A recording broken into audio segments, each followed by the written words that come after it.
Thank you very much, Erik. Welcome on Drumlosophy YouTube channel. It's been a great pleasure and I really appreciate it. Yeah, no worries. It's good to be here, Leo. Good to see you. Yeah, the last time we met was at BIMM London back in 2018. 2 or 3 years ago, right? Yeah. I've lost track of time this year, man. Yeah, it's been pretty manic, right? Yeah. And for those who don't know you, you are from New York. I am. And you are currently a principal lecturer at BIMM London, right? That's right. So tell us a little bit about your story. How did you approach the drums and how did you end up being in London? Okay, well, how much time have you got? Yeah, I was born and raised in the Bronx. My family was not particularly musical, but I started playing drums at the age of 10 in the school band. New York schools back then, I'm not going to tell you how old I am. Girl's got to have her secrets. Don't age yourself. But the public schools in New York were quite good. They had good music programs, and there wasn't a choice. It wasn't a question of, do you want to play music? They just came into the class, and my fourth grade class, and said, okay, what instrument do you want to play? Or do you want to sing? Choir or band, I think was the question. Okay. I said band. The musical director, the teacher, was a piano player, but he could play all the instruments a little bit. And And I gravitated towards the drums, and I had noticed I had a knack for it, and I really enjoyed it. Okay. And I just went from there. I was 10 years old at the time, and kept going and got some private lessons, and then finally got my own snare drum and hi-hats, worked my way up. And then kept playing and playing and playing, and got accepted to the High School of Music and Art, which is it's now called Fiorello LaGuardia School of the Arts. It's effectively FAME. The FAME, yeah. Okay. There were two schools, High School of Music and Art, High School of Performing Arts. They merged to become the Fiorello LaGuardia School of the Arts, which is right at the back of Lincoln Center. Okay. So I did 3 years at the old building in Harlem. Got mugged a couple of times, but it was great, really great school. Loads of great musicians there at the same time. And actually, it was quite daunting because I was a little kid from the Bronx who had played in a couple of school bands. I could play some rock music, whatever. Okay. And then these guys were the sons and daughters of jazz musicians and gospel musicians from all over the city, and it really opened my eyes, It was pretty vibrant, New York, at the time, as far as different musical styles and stuff. And stuff I hadn't been exposed to. And, so I got there, I thought I was pretty good, and then realized I was not, Okay. And so that was great. High School of Music and Art. Then I went on to did a year at the Brooklyn Conservatory of Music. And then I was already gigging in bands and already teaching. I started teaching when I was 16. Okay. And I decided that education at that point was not the avenue for me anymore. I had gigs, I was playing, I just wanted to play. So I played a lot, played loads and loads of bands up and down the East Coast to the States. Trying to get record deals, back then, like we were in a band. I wasn't trying to be, I did some functions but I wasn't in covers bands. I was in a band, Okay. Original songs. All original music. Yeah. Okay. That's what I was into. That's where I was at, and at that time, I went through phases of listening to disco or heavy metal or fusion or jazz, you know what I mean? You go through your phases. We'll probably talk a little bit about this. Yeah. At that point in time, I was really, I had been in reggae and ska bands, and it was kind of like, but now I'm going to give my age away. We were really into kind of a combination of the Red Hot Chili Peppers and Soundgarden and Stone Temple Pilots and the Spin Doctors. So my band in New York, Brother Mustard, sounded kind of like Pearl Jam and the Spin Doctors in the blender. You know what I mean? Cool. It's kind of a rock, funk, grunge kind of a top. Really great band. So and then I was in 3 bands at one point, bartending to make enough money. Okay. So I wasn't doing gigs for money. Okay. I was bartending, and in New York, you can make a good bit of cash bartending. We've had this conversation before. Yeah. So I could work 3 nights a week, 9 to 5, PM to AM. All right. The other way around. The other way around. And that's got its own stories that go with that. And then I could just play with the bands I wanted to play with and do some private lessons on the side. So that was all great. And then I did my girlfriend I met a girl who was British. Here's the story. Here's the link. Okay. She was in New York. And eventually she moved in with me in Brooklyn, and then she moved back home. And then I traveled across Europe on a motorcycle. My buddy and I took 2 months and we rode across Europe on two motorcycles. And I really liked it over here. I really liked Europe. I really liked Britain. I'm not sure I would have moved, but my girlfriend moved back home. And the band was kind of, I was in a few different bands. Stuff was bubbling, but nothing was really kicking off for me the way that I wanted it to. It was all cool, but my girlfriend said, why don't you move over to Britain? So I had done a tour did a bunch of gigs and a tour of Japan with Walter Schreifels, who had a band called Quicksand. People who are kind of into New York hardcore probably know who that was. I was not a hardcore guy, but I got the gig. And in its inception, it's kind of Foo Fighters-ish sort of stuff, whatever. That was a lot of fun. I came back and she said, why don't you come over? So I did. I moved over to the UK, ostensibly for a little while. I stayed for 6 months and we got married. And I stayed. That was a long time ago. And then, again, I tried bartending in the UK and there was no money in that. And I started doing private lessons, and then I landed at DrumTech. Yeah. I had no idea what DrumTech was. I just saw it in the yellow pages. Wow.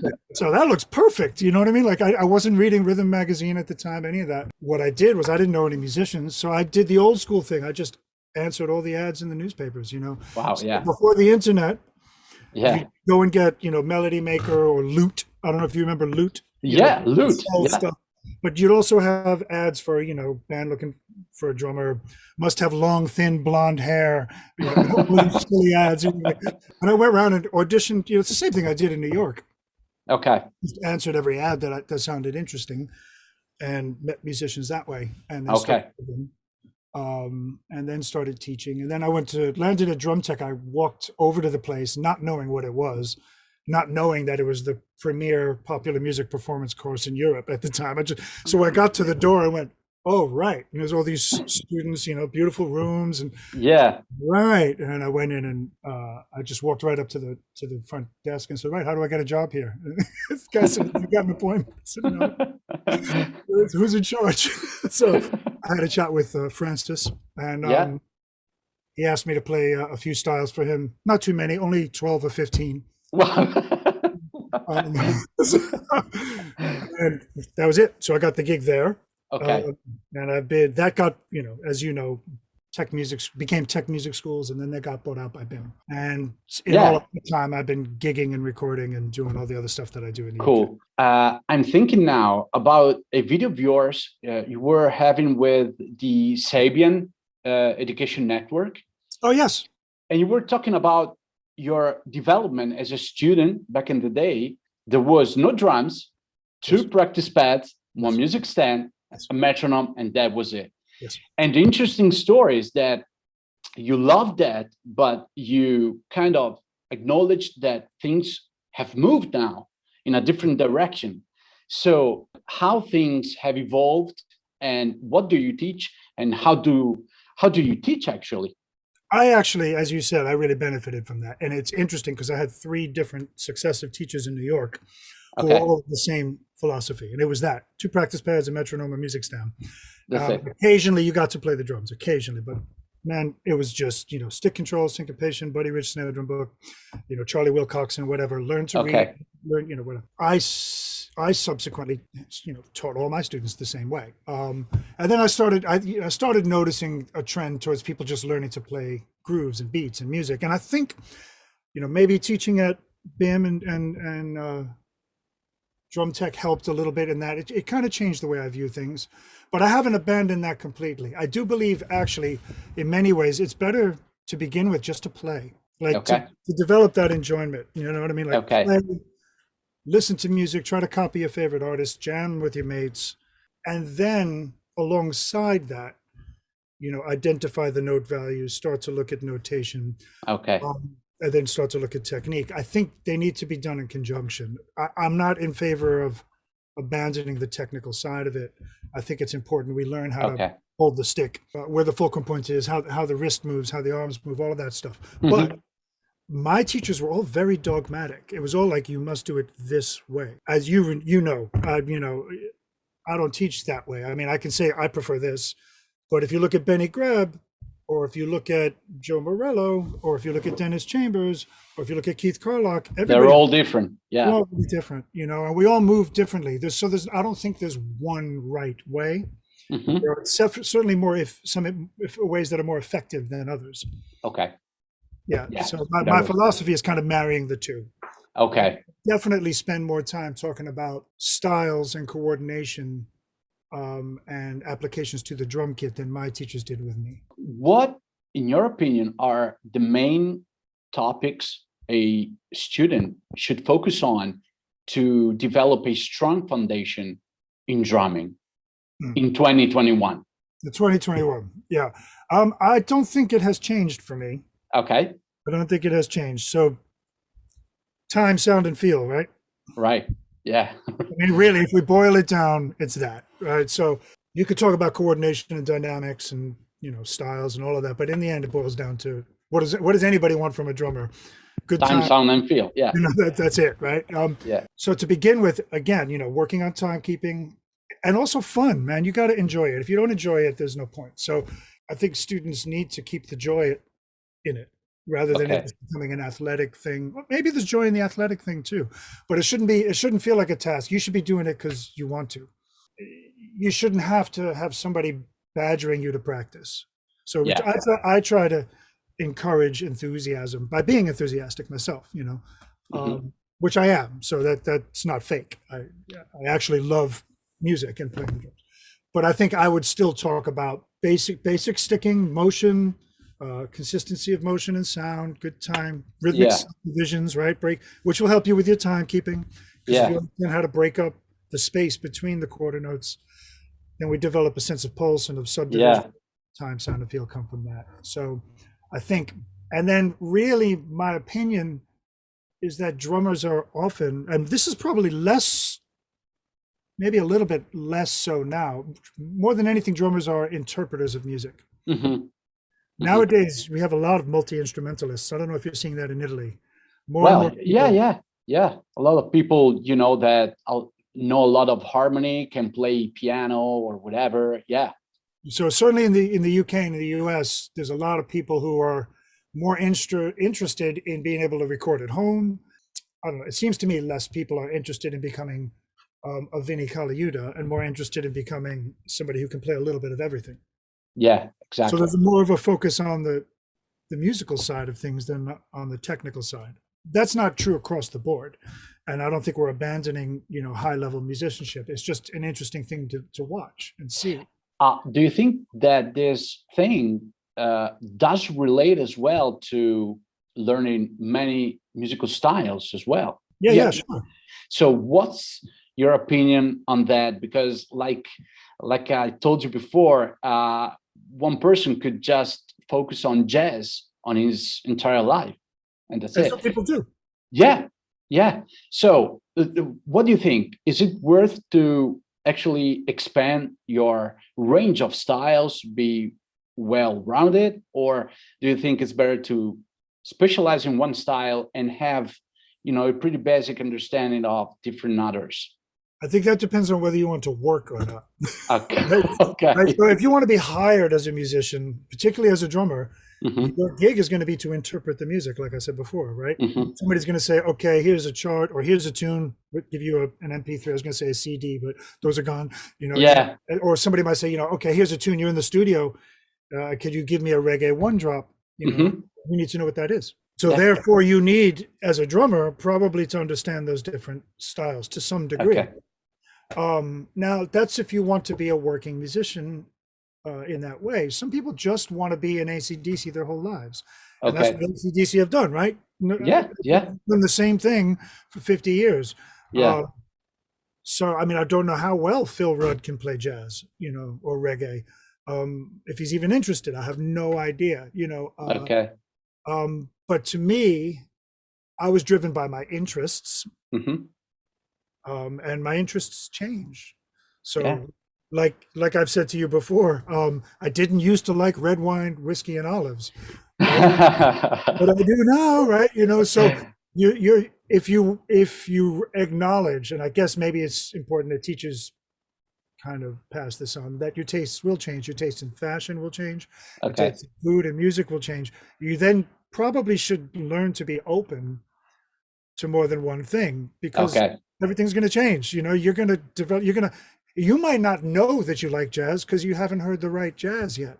You know, Okay. I didn't know I liked jazz really. I mean, I had heard Take Five because my dad played that record a lot, but somebody bought me an Art Blakey cassette tape for Christmas one year and my head exploded. Yeah, you know, Yeah. and at that point, I was really glad that my teacher, Henry Adler, who wrote the Buddy Rich snare drum book, Yeah. the band drummer, and he wrote the Louis Bellson modern reading text as well. Yeah. Yeah. He published it, but he also wrote it because Louis Bellson was too busy. He wrote it in Okay. I was really glad that he made me start to play, and this is where we moved to the drum kit a little bit. Yeah. Those things, you know, the Jim Chapin Okay. book, and I had learned basic jazz coordination. So when I heard that stuff, and also at the High School of Music and Art, there was a jazz big band, I had to play in it. Like I had a basic, I wasn't very good at it, but I had a basic idea of that kind of coordination. So I was glad that somebody had introduced me to it. And I remember during one of our lessons, you were talking about developing a unique voice on the instrument. You basically stream it down to 3 things. It was practicing, do intensive listening, and have different musical experiences.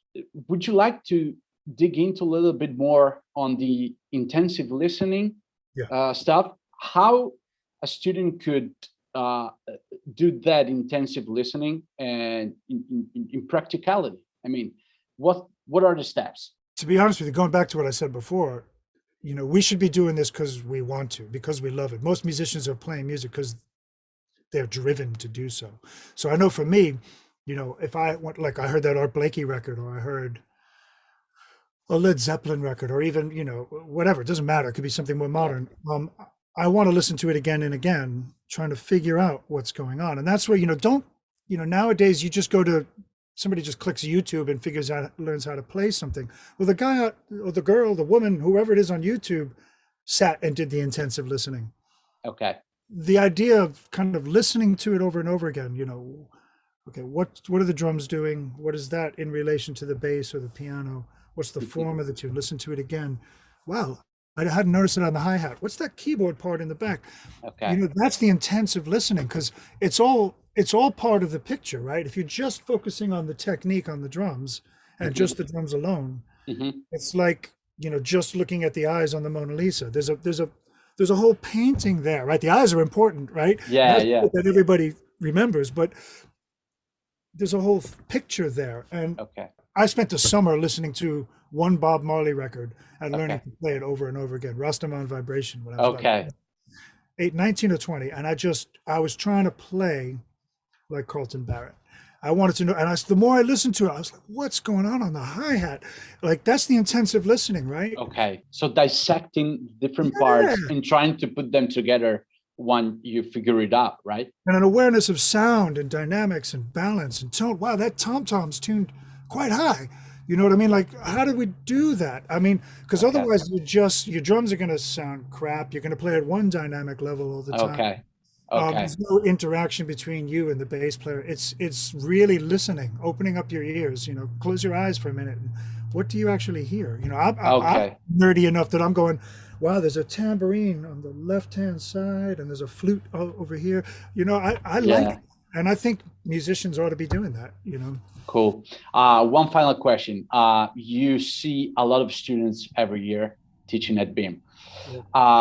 Do you have any tips on how to actually invest their time in practicing? Do you have a practicing structure you suggest them to investigate or develop? Yeah, I mean, there's a lot on this topic now. Benny Greb is very methodical about this stuff. Yeah. In my mind, it all depends. There are a lot of factors, so there's no one answer, right? If you're on a 3-year course where there's new information coming at you every week, you've got to constantly work on that new thing. And then, so what you need to do is prioritize. You've got to have a list of things you need to work on, like some sort of maintenance, and then some things that you want to work on, and then perhaps like a creative list of things. And then you got to work out how many hours a day you have. And if I've got an hour to practice, Okay. I might look at that as 3 20-minute practice sessions. Okay. Or it could be 3 15-minute practice sessions with a 5-minute break, and you get up, stretch, have a cup of tea, whatever, you know what I mean? Because the brain needs time to, I suppose, recalibrate and take a rest. But, you know, the other thing would be 4 15-minute sections. Okay. Or maybe you do twice, you know, do 2 things twice. So 15 minutes on one, then do something else, then come back to the first one. And then, you know, but planning, like, what are you going to do in that hour? Like going into it going, I'm going to do this. And I will try to build in at least 5 or 10 minutes of just creative exploration. Free from any structure. Yeah, exactly. That's where you get your voice, isn't it? That's where you're going to come up with your own ideas. Because if you don't practice that, then you're just going to sound like the guy you're imitating, right? Okay. Yeah. Okay. So, and then you map out your week. Mm-hmm. If you can, you know, we all have a practice log, right? A practice log of some sort, you know, date, you know, maybe something simple, date, topic, tempo, notes, boop, boop, boop, boop, you know what I mean? Yeah. And just keep your list. And that's going to need to be revised all the time. You might get a gig. Hey man, can you do a gig Saturday? Yeah, sure. Okay. Oh wait, it's 2 45-minute sets and I only know 6 of those songs. That goes top of the list now, right? So you're constantly shuffling. Okay. Then just keep track of what it is, where the holes are in your playing. Because here's the key thing. I'll leave it on that. On this thing is you got to work on the stuff you're not good at. We all want to practice the stuff we already can play, but yeah, true. You got to work on the things you're not good at. That's the hard part. Yeah, that's kind of frustrating, right? And that's why people tend to avoid it. Yeah, but that's how you're going to build that vocabulary, build that wide range of styles, and develop that voice. You know. You know, from what you're saying, there's no one way to do some things. You know, there are many ways you can choose, right? Some people hate that as a point of view, right? Some students need to be told, do this, this, and this. Okay. And maybe for a 12-year-old who's got a little bit of experience and you can see that they're really interested, that's the thing, practice these things. And I would say that, but I might also say, well, you could do it that way or you could do it this way. And I might go, hey, what about this? You know what I mean? But you have to be careful, don't you? Because you don't want to overload people. So it's always kind of figuring out who you're teaching, who they are, and what they can deal with. But I do think that as you get to be older and more experienced and you then you've got to pick and choose and prioritize. Cool.